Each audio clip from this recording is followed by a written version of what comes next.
For an entire week, I just wore Acqua Di Gio Profumo. How did the Armani fragrance stack up?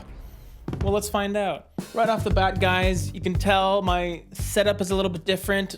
Camera's a bit different. I was transitioning from a small rig to a professional video rig, which is what I'm finally using now. So for this video, it's gonna be a little bit different. I just wanna recap the week I had with this fragrance right here. It is one of the most notable flankers of Acqua Di Gio. And by flanker, I mean, it's a different version of the original. Not only does the bottle look different, it's kind of a translucent black finish with a magnetic cap, but the fragrance itself is different. It's not just a slightly citrus aquatic freshie that we all know and like, maybe not love, but the dark coloration on the bottle really is all about the added incense and patchouli in this fragrance. It has a slight smokiness to it that gives it a little more maturity and a little more sophistication, which is exactly what this fragrance was desperately in need of. Going into this week, I wasn't too excited, to be completely honest. And the main reason for that is this is not a fragrance that I feel suits my personality. I just felt like it was kind of okay. In fact, I gave it kind of a negative review way back in the day. Mature. From a collector's standpoint, there's so many other fragrances that I would rather wear than this. I wanted to find out this week if my opinion would change when wearing it. Going into this, I knew I would have a pretty safe fragrance. Not in the sense that it's mellow and you could just throw it on whenever, but I knew that at its core, it's a likable fragrance. And because it's a Profumo, it kind of insinuates that, hey, maybe it's gonna perform better than half an hour. Now, when I had my first wearing this week, I quickly was reminded that it's pretty harsh off the top. It doesn't smell bad by any means. It doesn't smell off, but it's a bit much, man. Honestly, it really is. Smash like. I think there's something to be said about the opening and our perception of how this performs.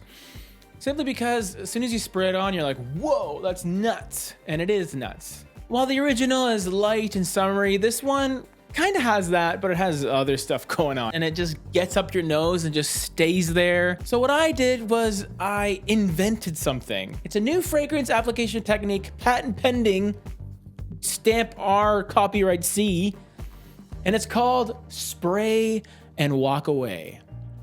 That's what I had to do every time I put this fragrance on.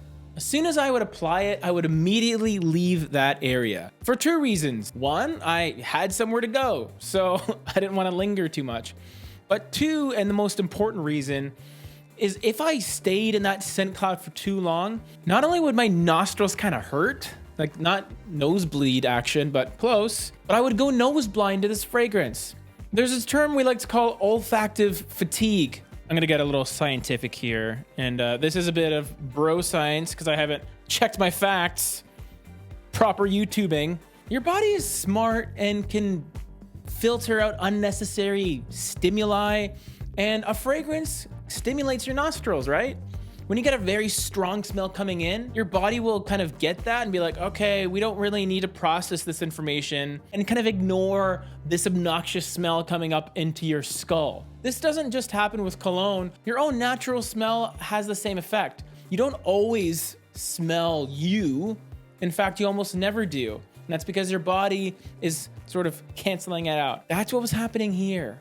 Because I would spray this on, I would still smell it a little bit, but it would be kind of faint. But then I'll get a comment from my mother, and she would say, oh man, like cologne just fills up the house.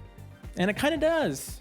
Because when I would leave and then come back, I would even smell the scent cloud. So scent-wise, yes, this has the Acqua Di Gio name, and yes, it has some similarities to the original. You don't wear it in the same way at all. Acqua Di Gio, guys, if you wore it, if you remember it, if you know it, it's a light cologne that you can throw on willy-nilly and you'll be a bro. But this one's different. It's not as easy to wear, especially in the summer conditions that I was experiencing this week. The only issue with the smell is not completely unique, but more different than I thought.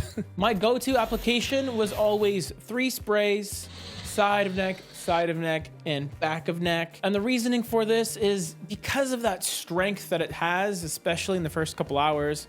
I didn't want to put anything on the front of my chest, and that's simply because I didn't want to overwhelm people that I was talking to in front of me. But I was cool with a little bit of a scent trail, which I definitely left. And not from my bum either. But the good news is you can pull this off in the summer, which is good news because every day this week was above 25 degrees Celsius. And not only that, I was working physically for a lot of those days. Oftentimes when you get a new version of a fragrance like this one, it's smokier, it's got, some other cool stuff happening. Sometimes it's true. There's some new components that are very evident and it makes the fragrance a lot more different and fun to wear. But then a whole lot of other times it's totally not true. And it's either the same fragrance or something completely different than what it's advertised as. Acqua Di Gio Profumo does actually a fantastic job at delivering on its promise. It's a little bit smokier throughout the entire fragrance, but what I like most about it is its dry down. And what's really cool about it is when I did the old arm test and I did a spray here just to sort of analyze, by the time the fragrance had dried down, it actually smelled like its base notes, which is patchouli and incense.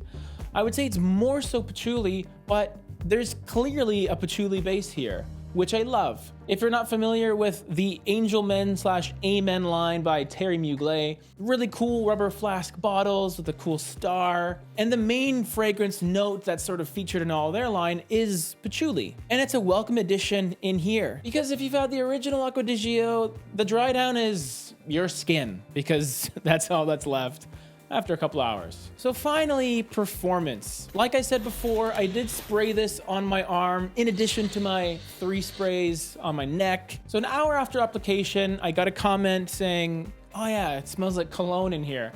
Not positive or negative, unsolicited, but pretty neutral.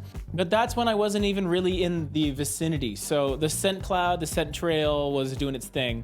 So that's very good for performance. Self-projection, I could smell my own projection for about 3 hours. But the biggest win here is the longevity. On my skin at about this kind of distance, I could still smell this fragrance pretty clearly after 11 hours. Upon which I showered and I actually scrubbed myself pretty nicely, so it was gone after that. But that's amazing longevity for a designer fragrance that you can wear in the summer. Now that I've lived with this fragrance for a week, what are my thoughts here? I think it's a solid fragrance for most people. I think it's one of the best gift ideas for a man looking for a masculine style of fragrance that will last. I think it's versatile. I really love the bottle. It's a very nice aesthetic. And although I'm not crazy about this fragrance individually, I love pairing this with another flanker of Acqua Di Gio, a Senza. One for the day, the other for the night. If you could give this fragrance a rating of 1 to 10, what would you give it and why? And the reason I'm asking you for your opinion is because I already gave my opinion in this review a little while ago, but this week has been a fantastic opportunity for me to kind of solidify my thoughts. Still kind of worth holding on to for me. Not #1 ever fragrance, but that's just my opinion. Get your own.